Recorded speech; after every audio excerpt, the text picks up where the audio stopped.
Boa noite, gente. Boa noite, amigos. Estamos chegando mais uma vez, claro. Hoje é quinta-feira, 10 horas da noite. Você sabe, a hora do nosso encontro aqui na Rede Brasil de Televisão é 10. Esse programa que todas as quintas entra na sua casa sem pedir licença para a gente bater um papo sobre as notícias mais comentadas do dia e sempre trazendo convidados muito especiais.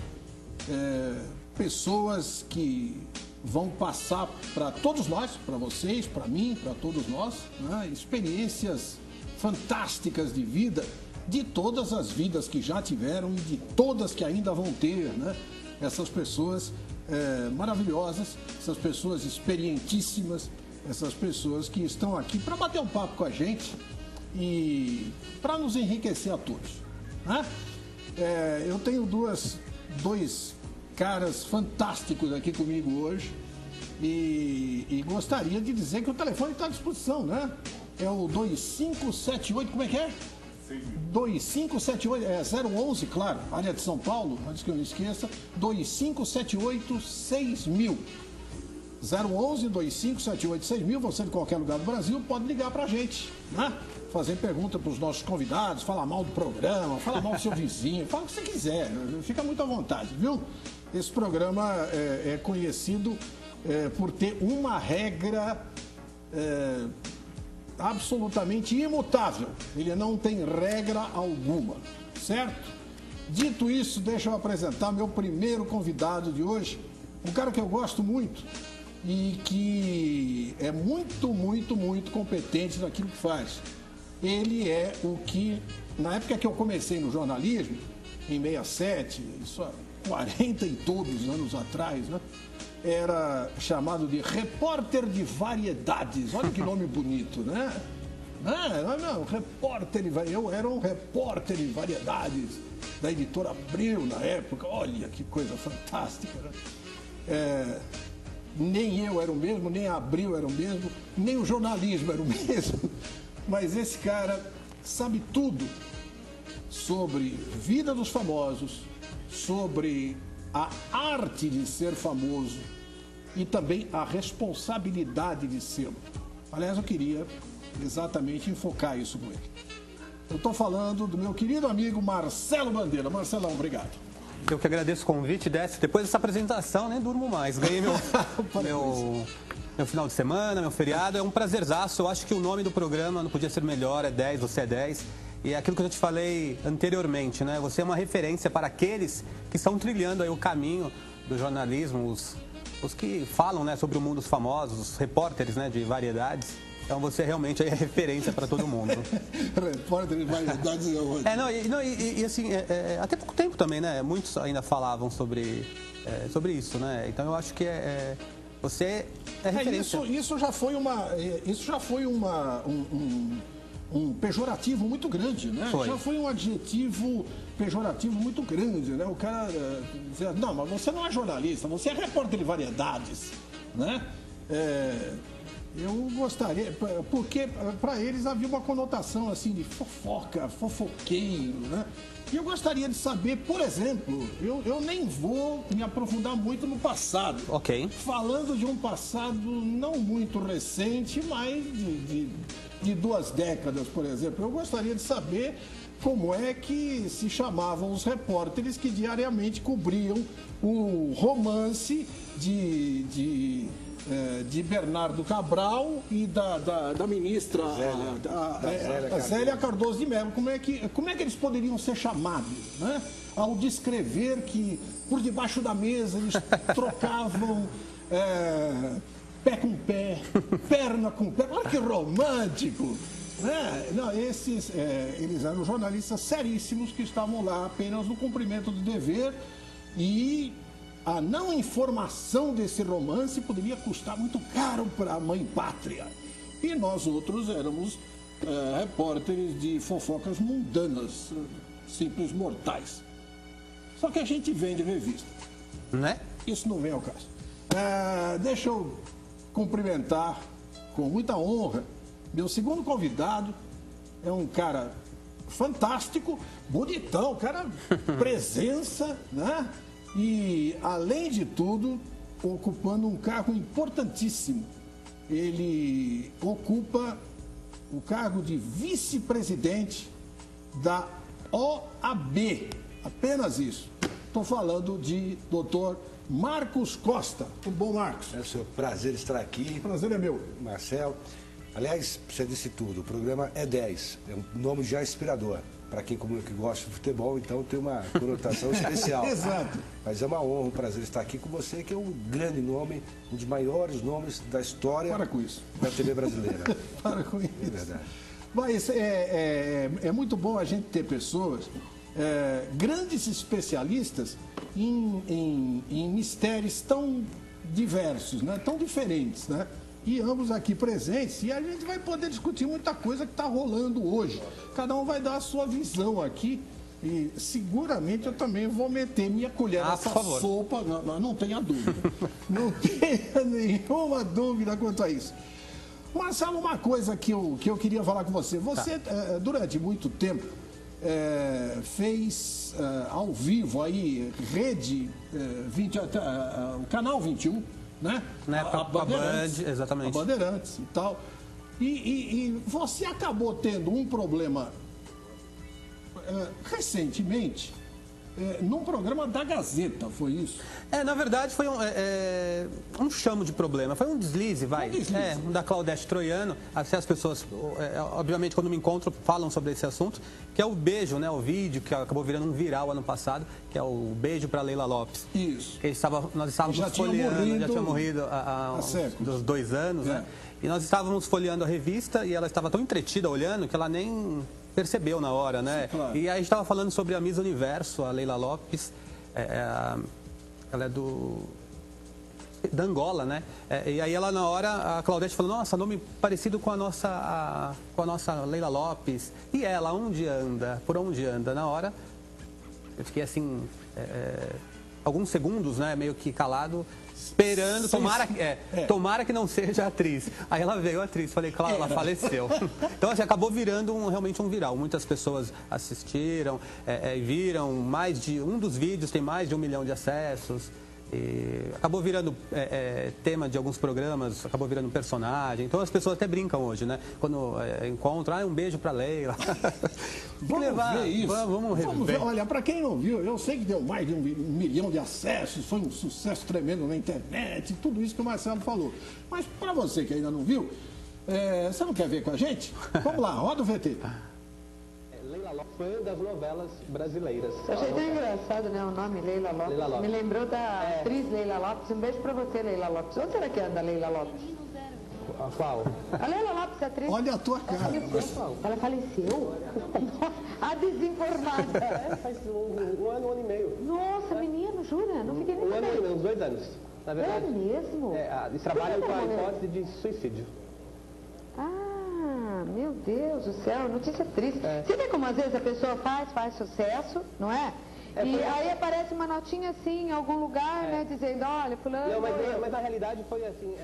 Nossa, você sabe que por um instante eu tentei me colocar vendo o vídeo no teu lugar primeiro, que você congela. Você está falando com ela, muito entretida, aí de repente ela diz assim, morreu, você fica duro. Eu vou te explicar o porquê. Parece que congelou, mas... E depois tentar me colocar no lugar dela, que é muito pior, né? Na realidade, Décio, assim, foi uma situação... Ela estava, como vocês viram, ela estava folhando a revista. Sim, então, eu sei. Eu acho que ali estava distraída. E aí, eu não podia deixá-la numa situação constrangedora, ela é a apresentadora. Claro. Eu não podia deixar o público sem resposta e não podia falar qualquer coisa, até por conta, né, dos familiares da Leila e os fãs. Sem dúvida. Uma questão de respeito. Sem respeito. E assim, mas para mim foram os segundos mais intermináveis, né? Eu não sabia o que responder ali na hora. Eu fiquei realmente numa calça justa. Mas acabou virando aí o que virou, muitas pessoas ainda brincam, mas programa ao vivo, né? Programa ao vivo, acho que todo mundo está... Eu já vi outros apresentadores passando por situações parecidas, semelhantes, mas que de repente não tiveram tanto auê, tanta repercussão. Eu acho que a história não foi nem a gafe, nem o deslize, foi o beijo, né? beijo para ela. Foi mandar um beijo. Mandar um beijo para alguém que estava morto há mais de 2 anos. E até o vídeo corta, porque acho que passou no CQC, lá no Top 5, mas ali eu explico, Cláudio, na realidade não saiu só uma notinha, saiu em todos os veículos, TVs, programas, sites. Então ali teve inclusive, como disse você, surgiu um personagem em cima disso de programa humorístico. Exatamente. E tal. E aí acabaram criando uma situação constrangedora para você, inclusive. Você ia entrar com processo. Na realidade, eu já estou movendo um processo. Você está movendo? Estou movendo um processo. Essas questões, assim, os detalhes eu não sei te dizer, mas eu estou movendo um processo contra a MTV e os 2 apresentadores da casa. Por causa do vídeo, eles brincaram em cima e na hora eles se referiram a mim, por exemplo, como o ajudante homossexual da Claudete e a bicha que trabalha com a Claudete. Que coisa Eu, quando estou falando sobre artistas na TV, eu jamais me refiro ao heterossexual Décio Pitinini, que está na Rede Brasil. Então, assim, eu acho que é questão de respeito, independente de opção sexual. Eu acho que gentileza gera gentileza. E eu acho que é desnecessário. A partir do momento que você brinca, mas você acaba humilhando a pessoa que está sendo retratada, fica difícil. Não, sem dúvida alguma. Sem dúvida alguma. E eu acho que você está muito certo no que você fez. É uma questão de você exigir os seus direitos e pronto. Então aí acabou causando uma certa um certo auê na época, né? Eu contratei o doutor Ademar Gomes para defender essa causa e tocar isso adiante. Então, assim, é uma questão de respeito. Eu não pedi para ser citado no programa daquela maneira.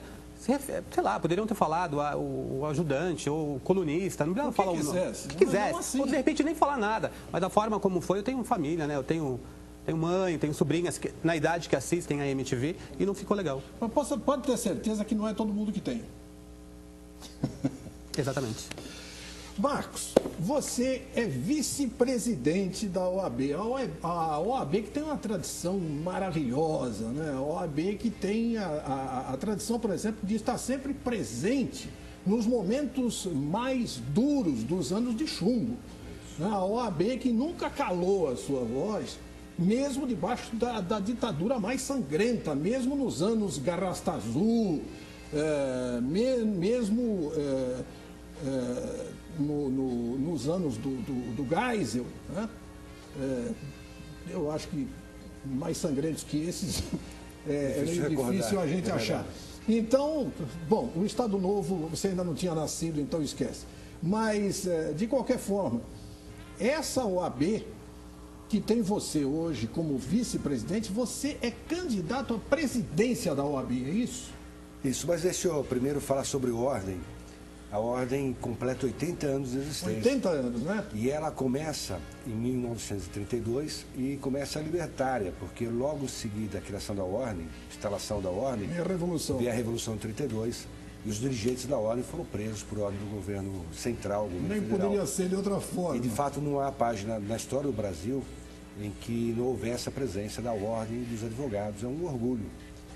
E uma responsabilidade muito grande fazer parte de uma instituição como essa na condição de dirigente. Questão da eleição, a eleição será em novembro, nós temos lá um período de 6 meses até a eleição. O presidente hoje é um querido amigo, alguém que eu respeito muito, um cidadão que eu aprendi a admirar sua ética e responsabilidade, que é o Luiz Flávio Borges Dulce. E há um processo de sucessão que se inicia agora e, de fato, esse grupo político que é capitaneado pelo Dulce está me indicando para concorrer a essas eleições de novembro. Mas ainda falta muito tempo, tem muito a discutir sobre isso. E se Deus quiser, em novembro nós vamos estar todos juntos aqui, quem sabe vindo aqui numa condição diferente, voltando ao seu programa. Puxa vida, será um maior prazer. Deixa eu só saber, antes de atender esse telefonema, já tem um telefonema no ar, deixa eu saber uma coisa. Marcos, quantos anos advogando? 25 anos. 25 anos? 25 anos. 47 de idade, me formei com 22. É um garoto. Pô, flor da idade. Que saudade dos meus 47. Desculpa, mas é verdade. Mas, não é tão distante assim, mas eu repito a admiração por você, porque eu aprendi a gostar de televisão com pessoas como você. Poxa, obrigado. É que você é muito gentil. Mas vamos ver quem é que está na linha. Alô? Alô? Alô? Oi, tudo bem? Quem é que está falando? Marcelo de Brasília. É o Marcelo de Brasília. Você vê que hoje é quinta-feira à noite e tem gente em Brasília. Tá vendo? Ainda tem alguns. Marcelo, por exemplo, tá lá, né, Marcelo? Você... Marcelo Carneiro. Aramis Carneiro. Eu estou perguntando ao vice-presidente da hora de ouvir. Por que Brasília tem tanta gente que faz curso de direito e nem sequer vão trabalhar nessa área? Ocupam o espaço de muita gente, entendeu? Aqui fica a carteira, depois nós fazemos a carteira e nem trabalha nessa área. Fica impressionado com isso. Ocupando vagas de outras pessoas que gostariam de estar praticando essa profissão. Essa é a minha pergunta, viu? Boa noite a todos aí, Obrigado, Marcelo. Obrigado pela sua participação. Marcelo, da mesma forma, obrigado. Fica a bananosa para você uma aí. curiosidade. Essa semana eu lendo um livro de 71, de um ex-presidente da Ordem, Cid Vieira de Souza, um grande ex-presidente, retratando fatos de 51 e dizendo que em 51 já havia um excesso de faculdade de Direito. Fazer o curso de Direito, muita gente faz. Até porque é um curso complementar, é um curso que dá ao cidadão uma formação humanística. É importante fazer um curso de Direito, qualquer profissão que ele exerça. Mas aquele que visa fazer o curso para seguir a carreira jurídica, seja como advogado, como promotor, como juiz, especialmente como advogado, ele precisa de uma preparação adequada, porque nas mãos dele será depositado interesses muito importantes para a vida do cidadão. Liberdade, honra, patrimônio. E aí vem a situação da má formação por muitas faculdades de Direito. Nós somos o país que tem mais faculdades de Direito no mundo. São muitas faculdades. E isso faz com que, infelizmente, a qualidade do ensino caia. Surgindo aí a necessidade do exame de ordem, que é um instrumento de proteção da sociedade, a fazer com que aquele que receba a carteira de ordem, o cliente, o cidadão, saiba que ele tem condições técnicas adequadas para defender os seus direitos perante o juiz. Mas e essa questão do Marcelo? Por que é que tem tanta gente, tantas faculdades, tanta gente entrando nessas faculdades e um número muito menor de advogados formados? Você acha que essa coisa do que se antes, inclusive os advogados eram chamados de causídicos, né? Que coisa horrorosa, né? Que palavra mais estranha. Você sabe que até eu fiz 3 anos de Direito. Opa! Eu fui aluno da FMU. Qual turma? Fiz 3 anos. Que época que foi? Olha, eu não vou me lembrar exatamente o ano, foi nos anos 70, eu já tinha feito jornalismo. Eu fui calouro do governador Fleury. Opa! Ele era meu 76, veterano. Não, acho que antes, 72. 72 por aí. Mas realmente você tem razão, as pessoas acabam fazendo direito e enveredando por outras áreas. Não só aquelas próximas do direito, mas dentro da área humanista, escolhendo outras matérias. Muitos são professores, muitos jornalistas. Enfim, é um curso complementar. O fazer direito é algo importante. Fortalece a cidadania, se compreende um pouquinho melhor a questão da responsabilidade que todos nós temos. Sem dúvida. Agora, aqueles que tentam seguir por carreira jurídica, esses, num número muito grande, eles, infelizmente, nem todos têm realmente capacidade de se tornar um advogado, um promotor, um juiz. Por isso é que tem que passar pelo exame da ordem. Décio, mas você sentiu falta? Você sentiu por não ter concluído o curso? Senti. A gente sempre sente, né? Eu senti porque eu estava indo bem. Eu tive que parar por uma questão financeira. Naquele momento, eu não tinha grana para continuar. O segundo ano, o diretor, né, o reitor da faculdade, transformou o meu segundo ano em bolsa. Legal. Porque eu não tinha pago sequer um mês, né? E aí eu não ia fazer o mesmo com o terceiro, bicho. Então eu fiz o primeiro e segundo mês e no terceiro mês eu tranquei a matrícula, disse que voltava e nunca mais voltei. Me arrependo amargamente disso até hoje. Dá tempo de voltar. Não, eu tô com 66 anos. Um jovem. Olha, muita gente faz direito com mais idade. Mais idade do que 60 anos, 70, 80 anos. Muita gente faz, exatamente por essa diferença que é o curso de Direito na formação do cidadão. Aliás, minha esposa, que tem minha idade, 47 anos, acabou de se formar na PUC. Eu vejo a minha esposa, Estela. E também Estela Vidigal. e ela passou no primeiro exame de ordem e já estava com carteira. Que bacana. Como advogada. Parabéns a Estela, parabéns. Mas tem gente na linha, dá tempo da gente atender, João, ainda? Ah, então vamos lá. Alô? Alô? Quem é? Márcio. Ô, Márcio, da onde você tá falando e chiando? Opa, Espírito Santo. Ah, do Espírito Santo? Que cidade que é? Colatina. Poxa vida, olha, eu recebo muitas ligações do Espírito Santo semanalmente, aqui de Vila Velha e Vitória, e de Cachoeiro do Itapimirim também, né, Zé Maria? Mas de Colatina eu não lembro, seguramente é a primeira. E me parece que hoje a regência, que se eu acreditasse nessas picaretais aí, eu diria que a regência aqui é da letra M, né? Porque eu tenho o Marcos, o Marcelo, e o Márcio. Já tive um outro Marcelo na linha, agora é o Márcio, uau! Né? Ô Márcio, você vai fazer pergunta para quem? Fala. Sim. Sim.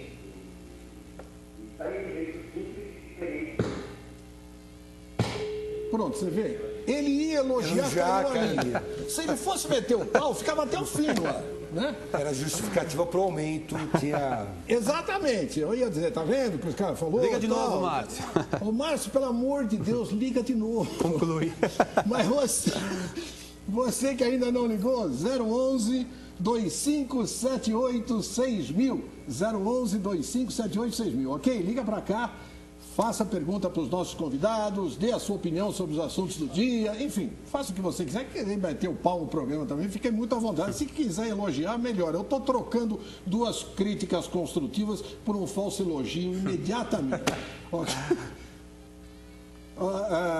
O Márcio, está na linha? Oi? Então...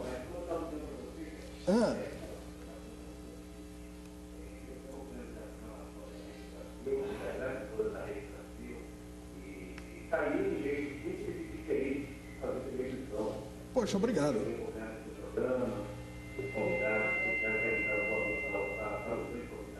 Obrigado. Que bom, né? Você vê que eu tenho um programa tão bacana que tem um telespectador como você. Obrigado, viu, cara? Obrigado mesmo por ter ligado. E continue sempre conosco, viu, Márcio? Grande abraço para você. Um abraço em todos aí em Colatina, ok? Até mais. Olha, gente, e o João está me fazendo sinal que a gente tem que dar uma saída aí rapidinha para o comercial, mas já já nós estaremos de volta com E10. E os nossos convidados de hoje, o Marcelo Bandeira e o Marcos Costa, ok? Já já, é lá e cá. Até já.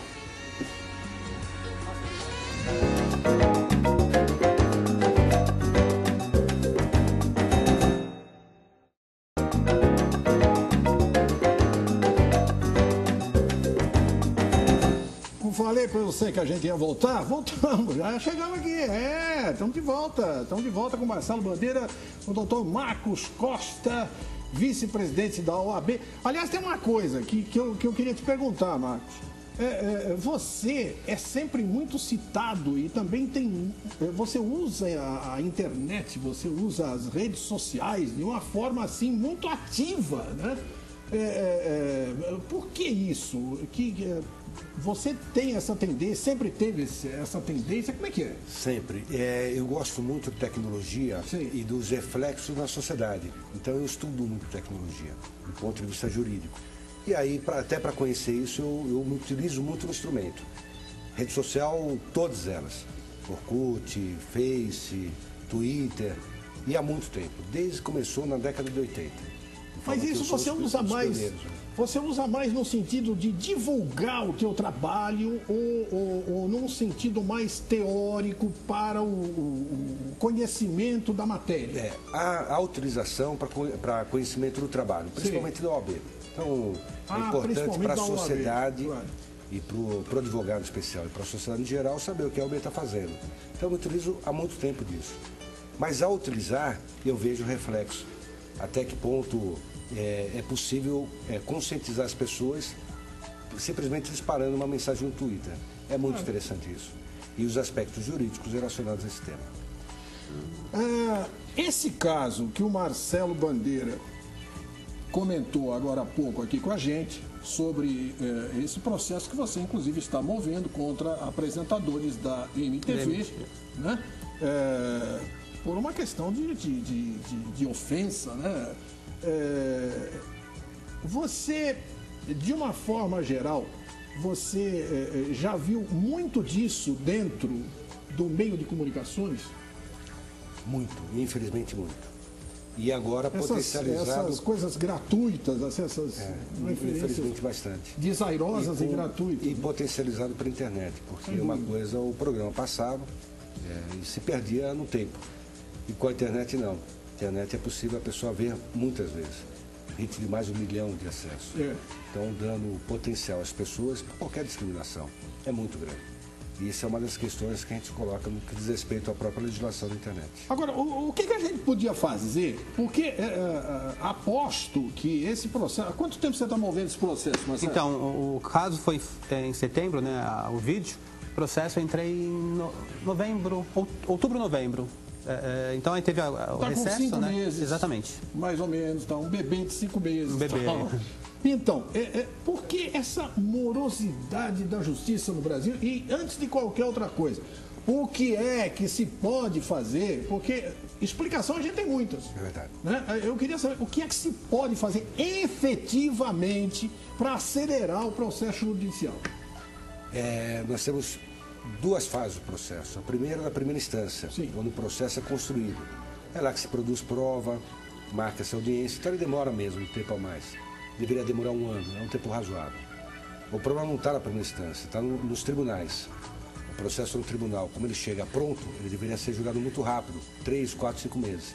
E na verdade ele demora 3, 4, 5 anos para ser julgado. Esse é o grande entrave. Aí tem muitas situações. A ampliação dos direitos, facilidade de acesso à justiça, aliás, a própria ordem. Nós temos um convênio com o Estado, desde a década de 80, são 47 mil advogados em todo o Estado de São Paulo. O carente, que não tenha condições de pagar advogado, ele procura o OAB e, através da ordem, ter acesso à justiça. Então, a facilidade de acesso à justiça, a ampliação dos direitos, e o Judiciário não se estruturou, não teve oportunidade de se estruturar para receber essa nova demanda. Falta de dinheiro, fundamentalmente. O orçamento do Judiciário é baixo em comparação aos outros poderes. E aí não tem juiz, não tem servidor, não tem oficial de justiça, e por conta disso não tem estrutura mínima a fazer com que essas demandas sociais, que são importantes, é uma prova de que a sociedade brasileira evoluiu quando se vai à justiça buscar um direito, mas a justiça, infelizmente, não se preparou para chegar desse tempo.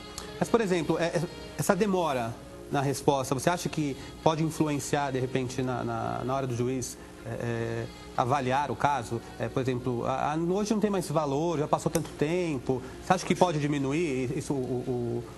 Eu poderia usar... A vida é muito dinâmica, né, Marcos? Não, porque... eu entendi o que ele disse. Às vezes as hoje coisas... a história...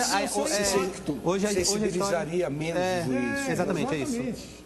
Em princípio não, porque o processo é materializado. Então o processo papel está lá no processo, tanto faz ele ler agora como ler no futuro. Tá. Em tese. Mas existem situações que o efeito social daquele litígio, ele causa um drama maior ou menor na vida da pessoa. Aí sim, o tempo prejudica. Então, uma situação em que às vezes até a pessoa faleceu, demorou tanto que a pessoa falece. Mas fora esses casos, imagine um caso de um crime, em que é uma repercussão social muito grande, a sociedade pede à justiça que realmente se cumpra a justiça, resolva. Não fica prescreve, o cara não cumpre nada, exatamente. Rapaz. Mas eu acho que para o juiz, a sensibilidade do juiz não. O juiz é um técnico, é também um técnico, portanto ele vai ver o processo de acordo com as provas que estão produzidas, demora um pouco mais ou um pouco menos de tempo. Tá certo. Uma coisa que eu achei constrangedora realmente e que vem acontecendo não com raridade, pelo contrário, o que é pior ainda, foi essa questão dos brasileiros deportados da Espanha, né? novamente aconteceu isso, né? Novamente, porque não é a primeira e a gente sempre torce para que seja a última vez. Porém, não vem sendo, isso vem se repetindo sempre, né? Isso vem sempre acontecendo. As pessoas ou chegam e são aparteadas lá numa sala da imigração, do departamento de imigração, e lá ficam por um tempo e depois são mandadas de volta para o Brasil sem maiores explicações,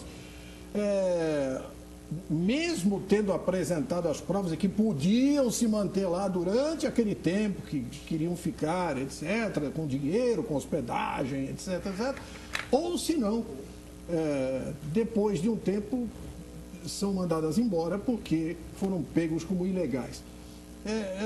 O que é que vocês acham, em contrapartida, desculpe só, antes de vocês falarem, em contrapartida, o Brasil também toma esse tipo de atitude para como que dar uma resposta diplomática, etc.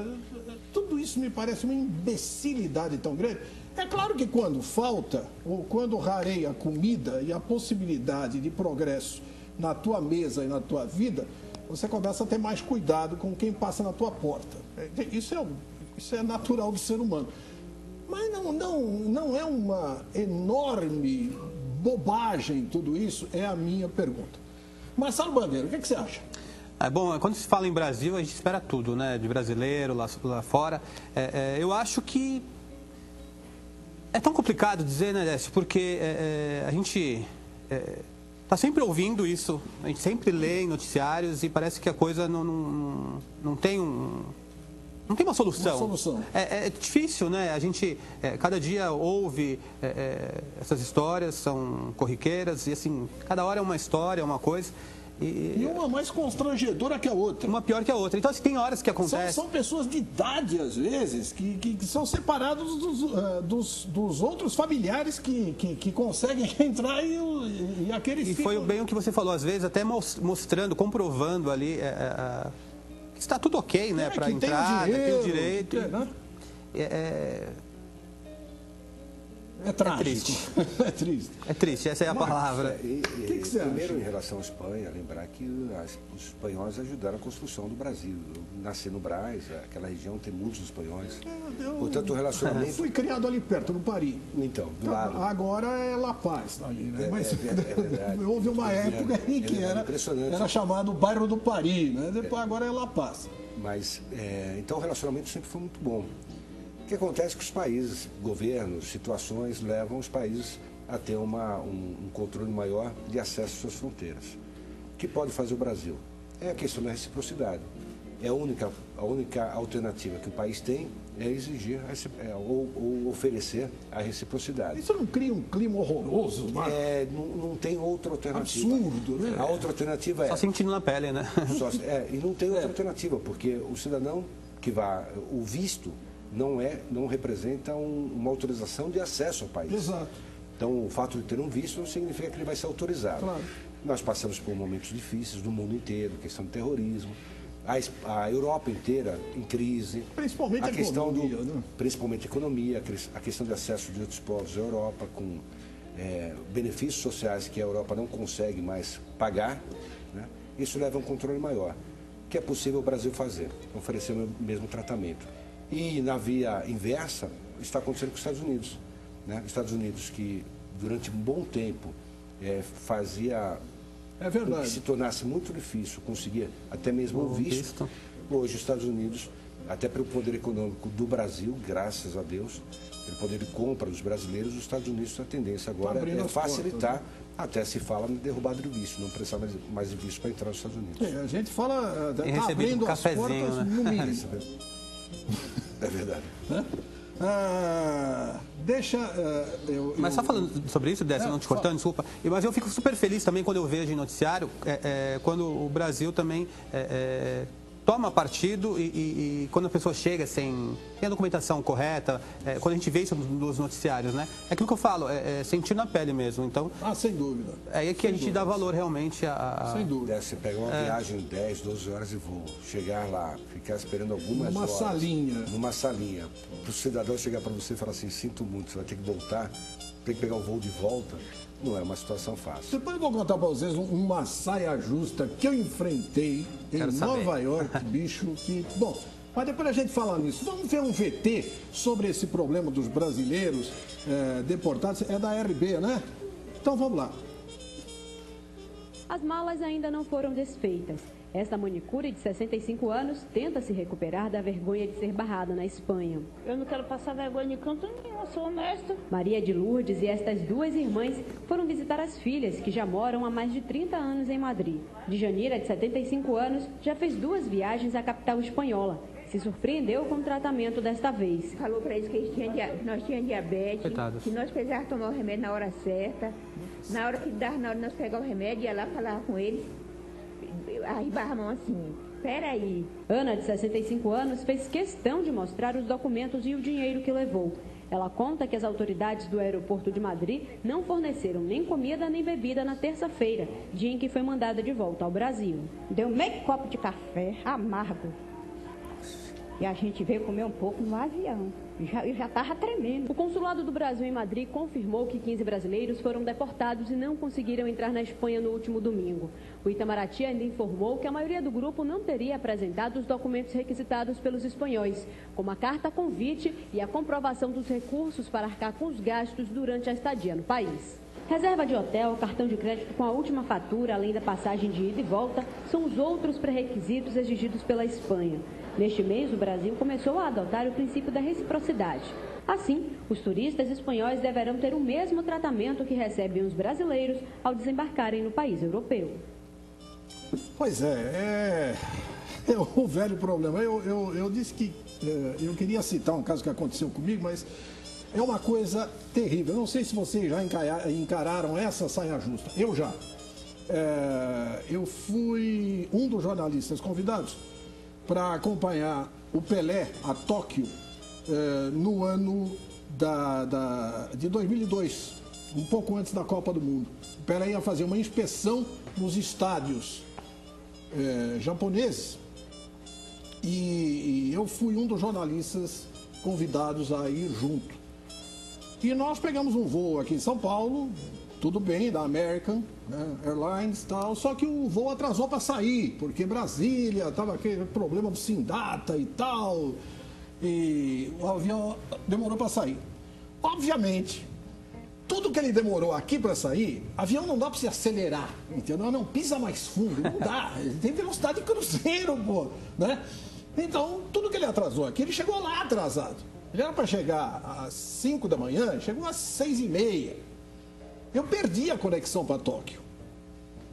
E eu não estava com a validade do meu visto em dia.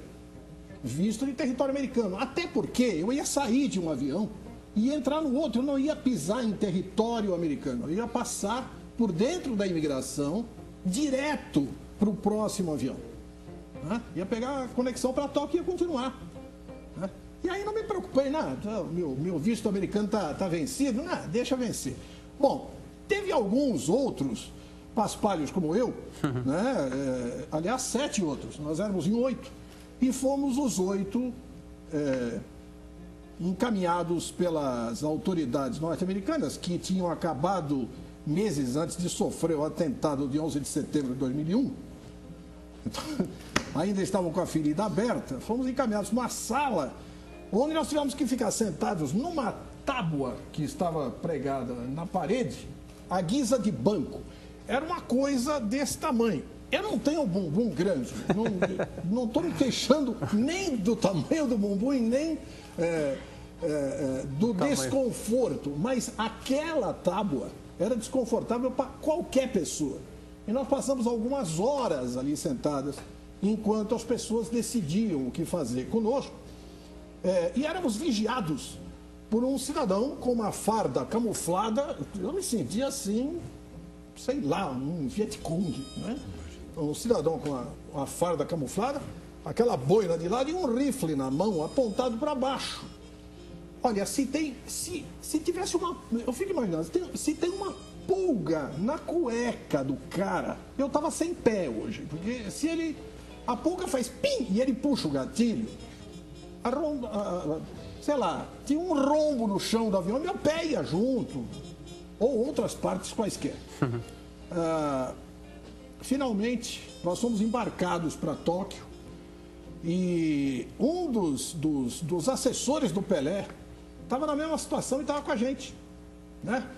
E então andou um pouco mais rápido do que teria andado se nós tivéssemos que ficar lá durante o dia inteiro ou só no dia seguinte arrumar um voo de volta para o Brasil. Não, despacharam a gente para Tóquio. O problema é dos japoneses.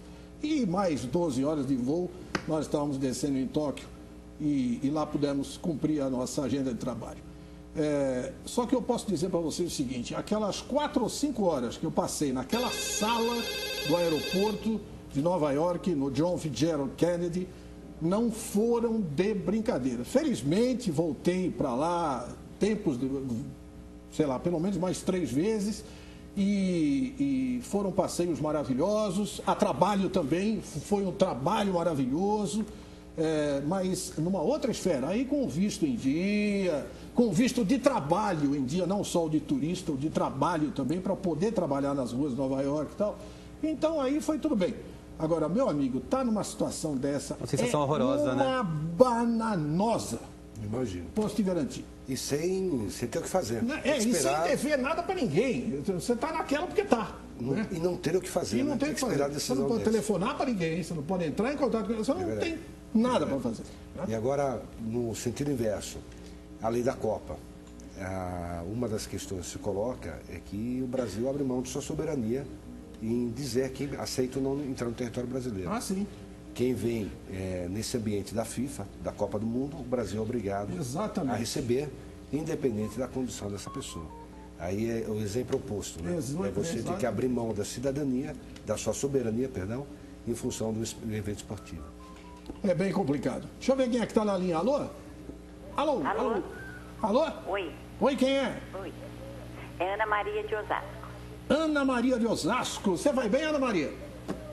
Bem, obrigada. E você? Ah, graças a Deus. Ótimo e muito melhor agora, pode ter certeza, não é? Escuta, Ana, você... Décio. Oi? Oi. Fala. Eu gostaria de falar o seguinte, eu gosto muito do seu programa, gostaria que aumentasse o tempo, porque é um programa muito inteligente, com pessoas inteligentes. Obrigado. Você, eu tenho duas perguntas. Eu não consegui entender. Queria que aumentasse o programa, que é um programa... você queria que aumentasse a duração do programa? Exatamente. É um programa muito inteligente. Eu vou falar com o pessoal, nós vamos passar a noite aqui. Pode deixar. Seria maravilhoso, seria uma opção muito boa para nós. Começaremos por hoje. Vamos começar já hoje. Olha, eu tenho uma pergunta para o Dr. Marcos. Pois não. E uma para vocês dois. Então vamos lá. Pode ser? Pode ser. Dr. Marcos, eu gostaria de perguntar para o senhor o seguinte. Por que as leis brasileiras, que são tão ultrapassadas, não mudam?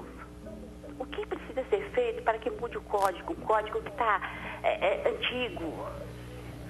Eu fico indignada com o que acontece atualmente no nosso Brasil. E para o Décio, para o Marcelo, eu gostaria de falar o seguinte: por que a TV brasileira está tão ruim a programação? Está horrível.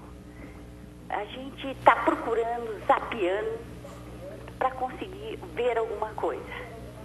Está triste. Ana Maria, posso dizer uma coisa? Claro. Posso comentar a tua pergunta? Exatamente. 10 para você, viu, Ana Maria? Puxa vida, mas tá ruim mesmo. Com certas e honrosas exceções. Né? Por exemplo, o programa do Décio. Não, mas vou te contar, viu, Marcos? Não, tá realmente... Vou contar uma história, viu? Mas, Marcos, vamos lá. Ana Maria, me parece que, apesar do que é dito muitas vezes, até por pessoas não técnicas, o problema não está nas leis, o problema está na estrutura, especialmente na estrutura da justiça. Então, é comum nós vemos propostas de mudança de leis, seja para punir, seja para punir mais a pessoa, evitando a impunidade, seja para tornar o processo mais rápido. Mas o problema, em regra, não está na lei, está na estrutura, em especial na estrutura do Poder Judiciário, que não consegue atender a demanda social no tempo necessário. A lei é boa, como regra, o que, infelizmente, a aplicação dessa lei nem sempre é a melhor possível, porque é feito por homens. Mas na maioria das vezes ela nem é aplicada, né, Marcos? O grande problema é esse, é a impunidade, a raio da impunidade, né? Marcelo, antes de você responder para a Ana Maria, eu vou deixar a Ana Maria pendurada, ansiosa para ouvir a resposta do Marcelo. Agora o Marcelo vai desancar a televisão, mas não é agora não, é depois do comercial. Já a gente volta.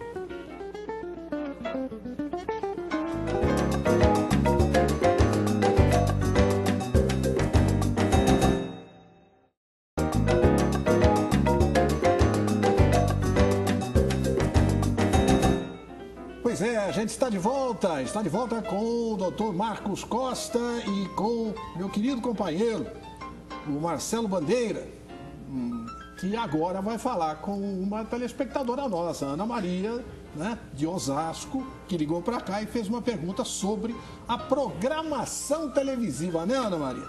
Então vamos lá, Marcelo, por que é que a TV está com uma programação tão ruim atualmente? Ao meu ver, Ana Maria, Décio, Marcos, culpa nossa. É culpa do telespectador. Até porque, se o programa é ruim e continua na grade, é porque tem gente vendo. Sem dúvida. Assim como as músicas que muitas pessoas reclamam, essa música não é bacana, você vê a letra dela, mas se está fazendo sucesso tocando no rádio, tocando nas emissoras, é porque tem gente consumindo. Tem gente cantando. Cantando, exatamente. Algumas pessoas falam, por exemplo, do Michel Teló. Ele está fazendo sucesso lá fora. Você está fazendo lá fora porque tem gente ouvindo. Então, o sucesso, a música dele está atravessando fronteiras. E a mesma coisa eu vejo sobre TV. As pessoas reclamam, mas não fazem uso do controle remoto. Eu sei. Olha, Marcelo, salvo raríssimas exceções, existem dias na televisão, dias da semana, eu digo, que você ter um controle remoto ou não ter é a mesma coisa. Olha, o domingo é trágico, bicho. Desculpe. Não, já é trágico em todo aspecto, né? Porque já sabe que é segunda, começou de novo. Aí a programação já não ajuda. Aí, por exemplo, um programa de TV faz concurso sósia do Neymar. Domingo, a gente quer ver uma coisa bacana. Programaço, né? Não dá, que inteligência, mas que perspicácia. Então, assim, é difícil, tá difícil. Sósia do Neymar. Está agregando muito para a cultura nacional. Não, então realmente está complicado, viu, Ana Maria? Né? Não, realmente está complicado. E eu fico muito feliz quando eu ouço, por exemplo, até aquele rapaz que ligou, falando sobre a programação da Rede Brasil e falando justamente sobre o seu programa, né? Que é uma forma bacana de levar entretenimento. Eu acho que está faltando isso, né? Em outras emissoras. Valeu. Não há nada, portanto, a tua resposta para a Ana Maria é mais ou menos a seguinte: não há nada que se possa fazer. Por quê? Porque o telespectador é que está escolhendo essa programação. Exatamente. Até porque as emissoras hoje, elas ficam baseadas, né? Se baseiam na tal audiência. Sim. Então, assim, se está subindo, ela continua. Você descendo, cai. Seja o que for. Aí tira essa pauta do ar. Então, assim, são os números, né? E, assim, a pessoa em casa realmente é a culpada. Não adianta. É a culpada. Ana Maria, assuma a sua parte, como eu assumo a minha e todos nós devemos assumir também. Marcos, há uma coisa que eu queria analisar com você. Eu sei que, como diria Vicente Mateus, o grande filósofo Vicente Mateus, é uma faca de dois legumes, mas eu preciso te perguntar. Hoje, o ministro do Supremo Tribunal Federal... não, isso daqui é uma outra coisa, Mas eu ia abordar isso, mas não. Eu quero abordar uma outra coisa. Eu quero abordar com você o problema das cotas. Como é que você se posiciona perante essa questão das cotas de alunos, de vagas nas universidades, então tendo cotas para negros e agora, obviamente, a reboque nessa vão vir outros tipos de cotas. Como é que você se posiciona nisso? Você não vê nisso uma espécie de preconceito maior ainda? aliás, essa matéria está sendo julgada agora, semana no Supremo, Sim. e a tendência do Supremo é efetivamente julgar constitucional, Sim. permitir que essas leis existam. Mas Essa questão é complexa. Julgaram né? hoje, julgaram, É isso. foi maioria absoluta, foi unanimidade. Essa questão é muito complexa. Nos Estados Unidos, onde se iniciou a questão das cotas, por exemplo, foi julgado inconstitucional, porque representaria uma discriminação às avessas. Exato. Mas é difícil, porque é uma compensação social para aqueles que, em algum momento, a sociedade tirou o acesso, por exemplo, à educação, o acesso à justiça, e a cota vem fazer a compensação social nessa retirada. Pelo menos Mas teoricamente. o problema teoricamente. O problema é que me parece que o acesso, por exemplo, à educação, que é um direito universal de todos, a situação dos segmentos sociais, ele não difere muito. Tirando quem é rico, que tem condições de pagar uma faculdade, um curso pago, de boa qualidade, todos nós nos sujeitamos à escola pública. E, portanto, ao nos sujeitar à escola pública, temos a mesma base para competir, por exemplo, numa universidade. Mas eu acho que essa matéria, do ponto de vista da Constituição, está definida. O que nós temos que ver agora é que tipo de consequência vai ter, que tipo de cotas novas vão surgir. Porque aí não tem jeito. É verdade. Cada hora é uma coisa, né? Quando você abre a porta, não tem jeito. Bom, sei lá. Como agora também propostas para aqueles que vêm de ensino público. Ter uma parcela das cadeiras em faculdades, principalmente faculdades públicas, a quem foi educado no ensino público. Isso acaba criando uma corrente, um moto perpétuo, bom, sei lá. Gente, eu queria agradecer muito aos nossos dois convidados, fantásticos convidados. Que nem quando terminou o já. Convidados dos sonhos, né? O Dr. Marcos Costa, o nosso vice-presidente, por enquanto vice-presidente da OAB, candidato à presidência, né?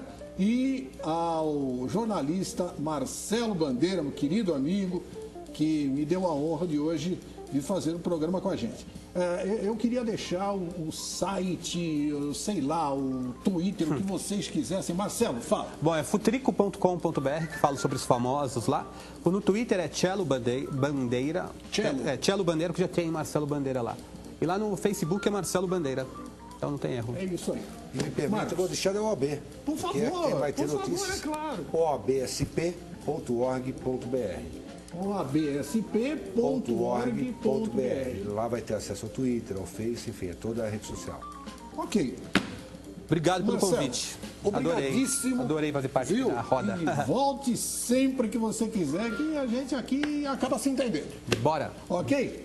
Marcos, muito obrigado. Uma grande honra, sucesso. um grande prazer. Viu? Vamos voltar, se Deus quiser, se você permitir. Nós estaremos Por favor, a gente está rapidamente aqui aguardando vocês e sucesso nessa sua nova empreitada. Aí você tem uma eleição para ganhar pela frente. Muito obrigado. Ok? Prazer. Grande abraço a vocês. Para você que esteve conosco, pessoal da equipe toda, muito obrigado por vocês terem cometido mais um programa comigo. Se Deus quiser, a semana que vem tem mais, hein? Se deixarem, 10 da noite, quinta que vem, nós estamos aqui outra vez, ok? Beijão para vocês. É 10. Tchau.